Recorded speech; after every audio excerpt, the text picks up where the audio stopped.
3 vignerons, 3 philosophies. Dans son vignoble de Corpeau, Josiane Taillarda est en agriculture conventionnelle raisonnée. Ici, les produits phytosanitaires de synthèse sont utilisés, mais avec parcimonie. On fait attention quand même à ne pas surdoser, ne pas surconsommer aussi des produits, parce que ça ne sert à rien non plus. L'enjeu ici, depuis 10 ans, réussir à produire 60 hectolitres à l'hectare. Notre récolte est vendue tous les ans à des négociants et en passant par l'agriculture conventionnelle raisonnée, on procure la récolte avec le rendement souhaité. Elle envisage de passer en bio un jour, mais craint de réduire un peu sa production. Le domaine Étienne Sauzet à Puligny arbore déjà le label, mais la philosophie de son vigneron, c'est surtout la biodynamie.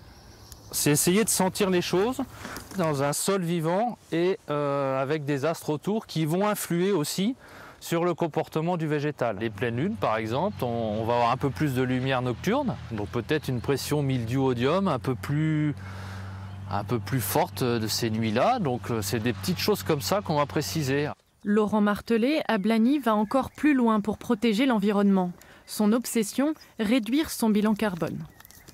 Les 2/3 des ressources dont j'ai besoin, elles sont à portée de ma main. Pourquoi aller acheter un piquet en Hongrie alors que de l'acacia, on en a ici, du Douglas, on en a dans le Morvan, etc. etc. Donc l'idée, c'est, dans un premier temps, d'acquérir de la forêt, de replanter des essences qui soient adaptées aux problèmes du réchauffement climatique, et puis d'exploiter cette ressource pour la mettre à disposition de sa vigne. Une idée appliquée jusque dans sa cuverie où ses fûts sont fabriqués à partir du bois de ses forêts. 3 méthodes donc pour travailler la vigne, 3 méthodes pour retrouver dans le vin les essences du terroir bourguignon.